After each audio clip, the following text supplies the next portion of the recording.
Assalamualaikum warahmatullahi wabarakatuh. Salam sejahtera. Terima kasih dekat korang yang sudi bersama-sama sekali lagi dengan The Rush Stop Sembang Just Run bersama aku Haris is on fire. Okay, so pada hari ini aku nak cerita sikit tentang kecederaan dalam sukan yang aku alami sendirilah. Okay, so sebelum kita start, kita roll intro dulu.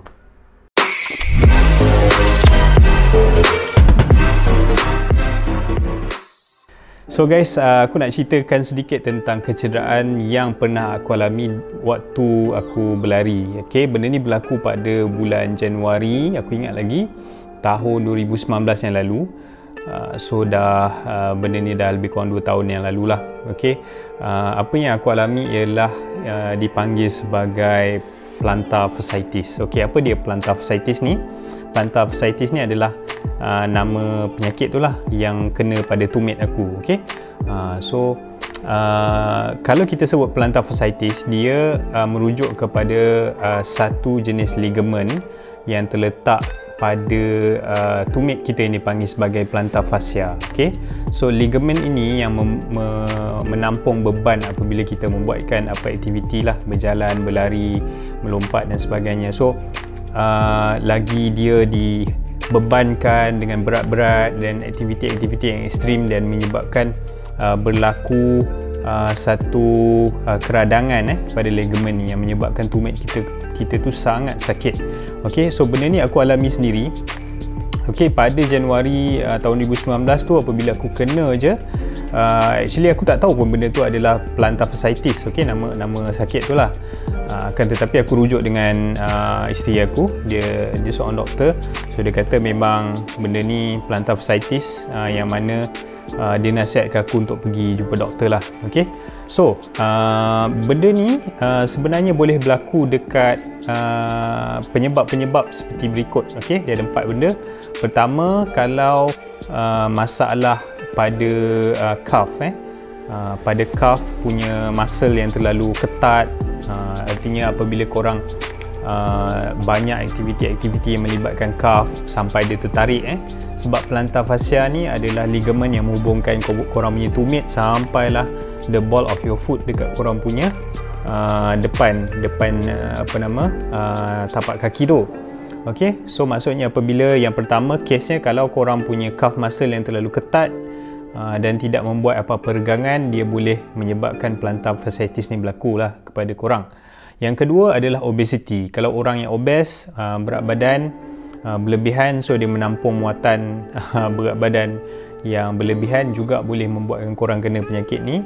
Okey, yang ketiga ialah very high arch. Okey, artinya kalau korang ni mempunyai lengkungan pada kaki bawah korang tu yang tinggi, so korang juga merupakan antara orang yang berisiko tinggi untuk kena plantar fasciitis. Dan yang keempat ialah repetitive sport. Okey, artinya sukan yang selalu korang menggunakan tumit ataupun tapak kaki lah, repetitif. Okey, dan dalam keadaan yang ekstrim, masih entak. Contohnya sukan running lah. Jadi sebab tu siapa-siapa runners dekat luar sana berisiko tinggi lah untuk kena penyakit ni. Dan juga yang nombor 5 ialah kerana kasut. Yang ini aku mengakulah.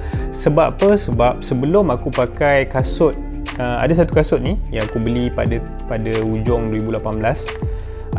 Kasut tu ialah Nike Zoomfly 2, aku ingat lagi. The first kasut yang aku pakai yang menggunakan carbon plate punya ni lah, carbon plated shoe. Sebab aku sebelum ni tak pernah pakai carbon plated shoe. So bila aku gunakan kasut tu, menyebabkan aku kena plantar fasciitis. So probably aku boleh katakan the main reason aku adalah disebabkan kasut tu.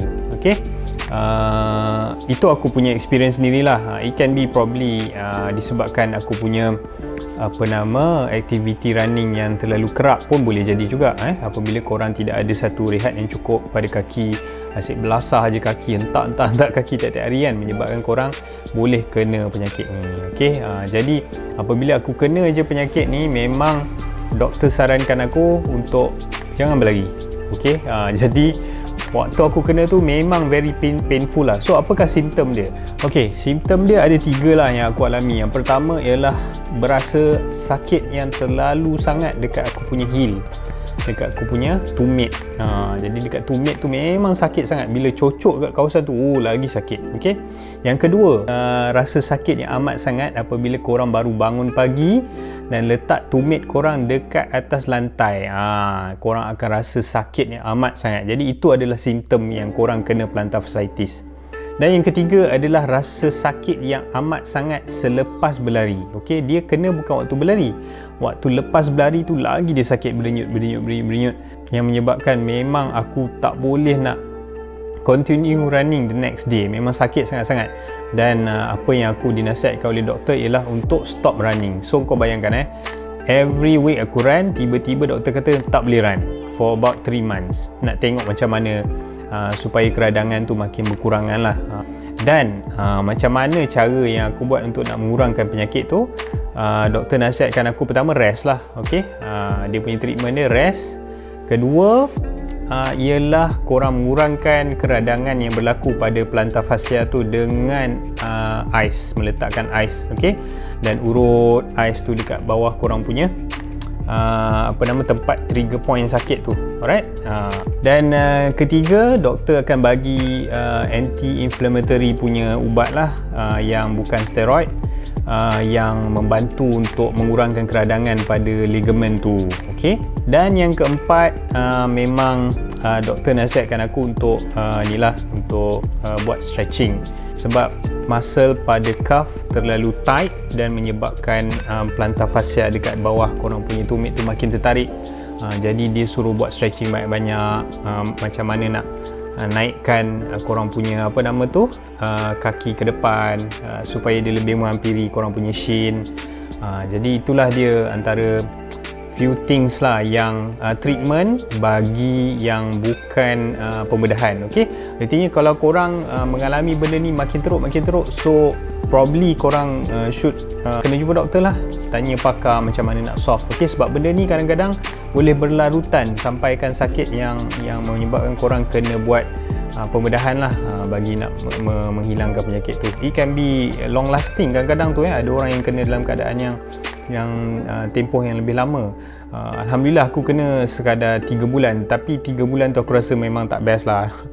Okay, aku kena pakai slipper dalam rumah. Okay, doktor menasihatkan supaya aku tak terlalu banyak pijak lantai, jadi barefoot so aku kena ada alas dekat dalam rumah. Artinya kena pakai slipper yang elok dalam rumah. Dan juga pemilihan kasut untuk pergi ke tempat kerja, aku kena letak satu padding untuk nak mengalas aku punya tumit supaya tak sakit. It's very painful, even though korang nak pergi berjabat sekalipun, memang kena cari kasut yang sesuai, yang punya cushioning yang tebal. Jadi sebab tu benda ni amat painful kalau kena. Jadi sebab tu pemilihan kasut yang sesuai apabila korang running amat penting lah. Sebab kalau tidak, korang akan suffer seperti apa yang aku kena lah. Okey, artinya apabila korang pilih kasut, bila rasa macam tak kena dengan korang punya kaki, sakit sana sakit sini, forget it, lupakan kasut tu, cari kasut lain. Okey, memanglah pencarian kasut ni kadang-kadang nak dapat yang betul-betul ideal dengan korang punya kaki tu memang memakan belanja, ambil masa. Biasalah nak cari yang betul-betul selesa dengan kaki kau. So itu saja perkongsian yang aku nak ceritakan tentang penyakit plantar fasciitis ni. Sekali lagi disclaimer, aku bukan doktor. Okay, probably kalau ada salah daripada segala keterangan aku ni, aku minta maaf banyak, sebab ini hanyalah perspektif daripada aku seorang pesakit yang pernah mengalami penyakit plantar fasciitis ni. So itu saja yang aku nak sampaikan untuk sharing pada kali ini.